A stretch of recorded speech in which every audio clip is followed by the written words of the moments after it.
이 정도면은 정말 제가 봤을 때는 전세는 이제 종말이다. 더 이상 전세는 방법이 없다. 이런 생각이 듭니다. 여러분 반갑습니다. 시촌입니다. 굉장히 아름다운 동네에 전원주택이 있습니다. 동네가 정말 아름답죠. 저는 이 동네 가보고 진짜 깜짝 놀랐습니다. 와, 양평에 이렇게 좋은 동네가 있구나. 그걸 가보고 알았어요. 이 동네에 이렇게 멋진 전원주택이 있습니다. 동네에 있는 집들이 다 아름다워요. 그런데 동네가 좋고 집들이 아름다우면 뭐합니까? 이 집이 경매에 나왔거든요. 감정가는 3억 7천만 원. 그런데 한도 없이 계속 유찰이 됐습니다.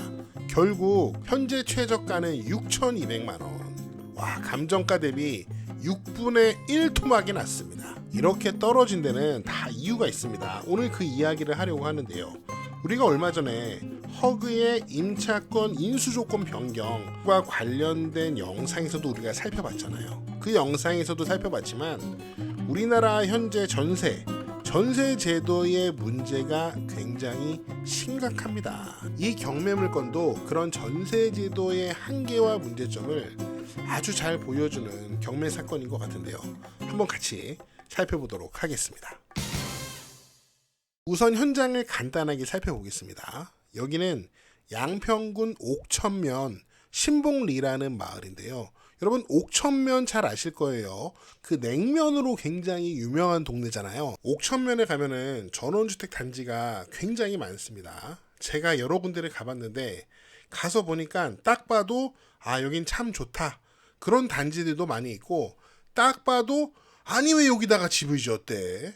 그런 동네도 있어요. 그런데 여기 신봉리는 동네가 진짜 참 좋습니다. 경매물건 같은 경우는 이렇게 올라와서 여기 보이는데 이쪽으로 올라간 다음에 여기서 좌회전해서 여기 집 뒷길로 이렇게 들어갑니다. 그러니까 집이 바라보고 있는 쪽은 남쪽인데 이 대문은 북쪽에 있어요. 북쪽을 바라보는 대문. 집의 뒷모습은 이런 모습이고요. 여기 집 앞에 여기 보시면은 수영장도 있습니다.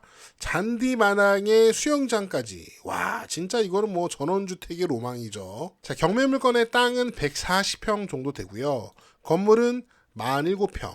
이 집은 남양집입니다. 건물 같은 경우는 일반 철골 구조로 지었고요. 2층 집이에요. 1층은 한 27평. 2층이 20평 정도 되고 사용 승인은 2021년 11월 4일입니다. 자, 우선 이 영상은 전세와 관련된 영상이니까 임차인 권리 분석 먼저 해보겠습니다. 우선 임차인이 있습니다. 여기 한 명, 두 명이 보이는데요. 여기 보증금, 전세 보증금이 4억 2천만 원이라고 되어 있습니다. 근데 매각 물건 명세서를 보면은 이 두 명이 각각 보증금이 4억 2천은 아니고 이 두 명이 공동 임차인으로 합해서 전세 보증금이 4억 2천인 거예요. 그런데 이 전세 보증금 4억 2천만 원도 굉장히 당황스럽죠. 왜냐면은 이 집의 감정가가 약 3억 7천만 원 정도 되거든요. 감정가보다 전세 보증금이 5천만 원 정도 더 비싸요. 권리 분석을 해볼게요. 여기 최선 순위 설정을 보시면은 최선 순위 설정이 두 개가 있습니다. 목록 1과 목록 2에 최선 순위 설정이 다른데 목록 1은 땅이고요. 목록 2가 집입니다. 토지에 대한 근저당 설정은 2021년 3월 5일이고요. 건물에 대한 근저당 설정은 2022년 3월 2일입니다. 자, 그럼 여기 임차인들의 전입 날짜를 볼게요. 요 위에 있는 분은 2021년 12월 14일, 요 아래에 있는 분은 2022년 2월 11일입니다. 그러면 좀 헷갈리죠? 여기 목록 1번 토지 근저당을 기준으로 봤을 때는 이 두 분 다 전입일이 요 근저당보다 늦고요. 그 다음에 요 건물 근저당을 기준으로 봤을 때는 요 두 분 모두 전입일이 요 건물 근저당보다는 빠릅니다. 결론적으로 토지에 잡혀있는 근저당권을 기준으로 봤을 때는 대항력이 없는 것처럼 보이고 건물에 잡혀있는 근저당권을 기준으로 하면은 대항력이 있는 것처럼 보이죠. 자, 그렇다면 이런 경우 토지와 건물의 각각 최선순위 설정에 다른 경우 임차인은 어떤 최선순위 설정 기준으로 대항력을 따지는 걸까요? 잠시만요. 인터넷, 휴대폰, 정수기 렌탈은 매달 고정으로 나가는 지출이잖아요. 보통 3년 약정을 하는데 약정 끝나고도 계속 쓰면은 놓치는 혜택이 있습니다. 그 혜택을 놓치지 마시라고 서경석의 인터넷 비교원을 소개해드립니다. 인터넷 신규 가입 시 48만원, 동시에 쓰시던 폰 그대로 유심 변경 시 최대 30만원, 거기에 정수기 렌탈까지 하면 최대 30만원 추가 혜택까지, 현금 사은품 대신 55인치 삼성 TV를 받을 수도 있습니다. 싹 알아서 비교해주는 비교원 1670-2521로 전화해보시거나 네이버에 인터넷 비교원 검색해보세요. 주택임대차 보호법에 대항력이 나오는데요. 여기 1조, 2조 있고 요 밑에 3조 있겠죠. 요 3조에 대항력 얘기가 나옵니다. 그런데 여기 2조를 보시면은 적용 범위가 있어요. 한번 읽어볼게요. 이 법은 주거용 건물의 전부 또는 일부의 임대차에 관하여 적용한다. 주거용 토지가 아니고 주거용 건물 적용한대요. 그렇기 때문에 현재 경매 사건에서 임차보증금 요 4억 2천에 대항력을 따지는 것은 토지가 아니고 목록이 이 건물 근저당권이 말소 기준 권리가 됩니다. 2022년 3월 2일. 자, 요 두 분의 전입일자가 모두 이보다 빠르기 때문에 대항력이 있습니다. 그러니까 경매 과정을 통해서 여기 전세보증금 4억 2천이 모두 배당되지 않으면은 요건 모두 다 낙찰자에게 인수되는 조건이에요.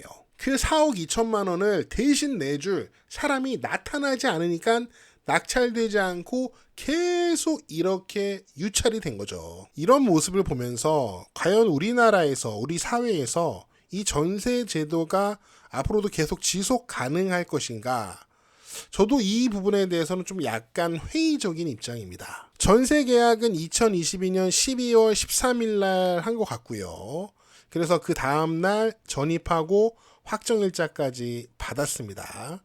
우리가 기억하는 2021년 말경은 주택 가격이 정점을 찍었을 때쯤이죠. 그래서 전세 보증금이 4억 2천. 하지만 이 집의 감정가는 그보다 떨어진 약 3억 7천만 원입니다. 시장의 하락을 보여주고 있죠. 이 감정가는 2023년 11월에 정해진 거거든요.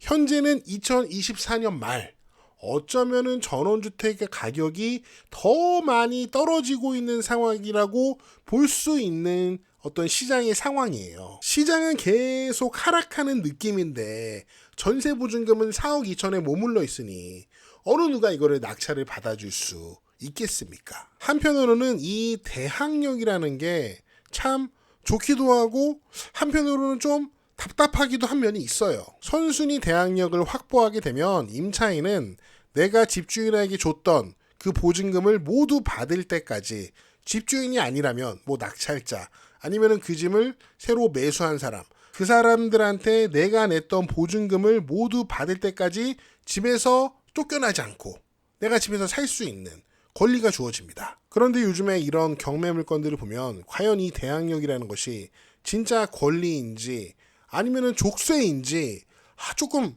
헷갈리는 것 같아요. 자, 그럼 계속해서 만약에 낙찰이 된다면은 어떤 순서로 배당이 되는지 확인해 보도록 하겠습니다. 임차인은 전입일자가 아닌 확정일자를 기준으로 배당을 받습니다. 배당 순서가 정해지는데 이 임차인들의 확정일자가 2021년 12월 14일인 것을 앞서 확인했고 현재 받아야 되는 돈은 4억 2천만 원입니다. 자, 등기부 현황은 토지를 기준으로 볼게요. 왜냐면 토지가 근저당이 빨라가지고. 자, 토지 근저당이 2021년 3월 5일로 여기 임차인의 확정일자보다 훨씬 빨라서 먼저 배당을 받습니다. 그 다음에 나머지 권리들을 보니까 2023년으로 요 임차인보다 늦죠. 두 번째 배당 순위는 임차인이에요. 자, 그리고 나머지 2023년 이후로 이제 설정된 권리들은 너무 늦어서 아예 배당 못 받습니다. 배당 순서는 있는데 현재 최저가가 6,200만 원이니까 만약에 혹시 만약에 이 가격에 낙찰이 된다면은 배당을 못 받는다는 얘기죠. 만약에 6,200만 원 정도의 낙찰이 되면은 배당받는 사람은 여기 지금 현재 요 근저당권자 임의경매를 실시한 근저당권자만 배당을 받게 돼요.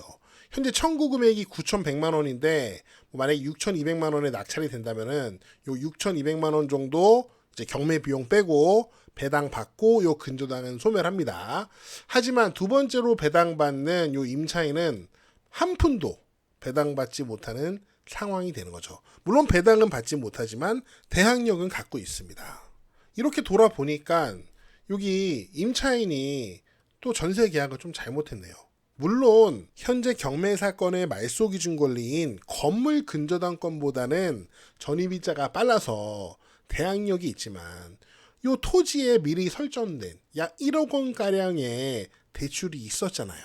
그럼 전세금을 정할 때 요 토지 근저당을 고려해서 전세금을 좀 정했어야 되지 않을까 하는 아쉬움이 남습니다. 여기 등기 요약을 보면은 또 재밌는 내용이 많아요. 집주인은 이렇게 이제 근저당권에서 대출받고 그 다음에 임차인한테 4억 2천만 원 보증금 받았잖아요. 이 상태에서 2023년 1월 30일 날 소유권 이전 청구권 가등기가 돼요. 매매 예약. 다른 사람한테 이 집을 판 거죠. 그런데 가만히 생각해보면 2023년 1월 30일이면은 요거 다 따져봤을 때 이 집은 마이너스 프리미엄 붙어야 되는 거 아닌가요? 그래서 오히려 집주인이 이 집을 사겠다는 사람한테 계약금을 줘야 되는 상황이 아닌가? 이런 생각이 드는데 아무튼 요 소유권 이전 청구권 가등기는 요 밑에 있는 가압류를 통해서 이런 내용이 잡혀 있어요. 사회 행위 취소에 기한 가등기 말소 등기 청구권. 2천만 원 돈 받을 사람이 야 이거 나 돈 받을 거 있는데 누구한테 팔아? 안 돼! 하면서 요 사회 행위 취소에 기한 가등기 말소 등기 청구권으로 또 가처분을 겁니다. 그래서 현재 이 집은 이런 상황이에요. 4억 2천만 원 보증금을 낸 요 임차인들은 현재 대항력이 있기 때문에 돈을 받을 때까지 이 집에서 나가지 않을 권리가 있지만 또 한편으로 생각해보면은 아무도 돈을 돌려줄 생각이 없으니까 어쩔 수 없이 이 집에 눌러 살아야 되는 족쇄와 같은 입장이라는 거죠. 참 안타까운 현실인 것 같은데 우리나라에 이렇게 전세 보증금을 받고 집을 임대해준 많은 집주인들이 제가 봤을 때는 대부분 갭 투자인 것 같아요. 갭 투자니까 전세금을 돌려줄 돈도 없고 뭐 마음도 없는 걸까요? 뭐 마음은 있어도 돈이 없어서 못 돌려주는 그런 상황이 아닌가. 그래서 도시도 마찬가지지만 시골에서도 앞으로는 이 전세 제도라는 것이 유지되기가 참 힘든 것 같고 그런 생각이 듭니다. 여러분 이제 시골에 본격적으로 내려가기 전에 내가 한번 시골을 경험해 보겠다 해서 이제 뭐 전세나 월세를 알아보는 분들이 계신데 뭐 제가 추천을 드린다면 전세는 피하시고 월세로 시골에 살아보는 게 훨씬 더 현명한 선택이 아닐까 그런 생각을 제가 주제넘게 한번 해봅니다. 네, 제가 준비한 내용은 여기까지고요. 여러분 어떻게 보셨는지 여러분의 다양한 의견을 댓글로 남겨주세요. 저는 다음 영상에서 더 재미있고 유익한 내용으로 돌아오겠습니다. 여러분, See you again!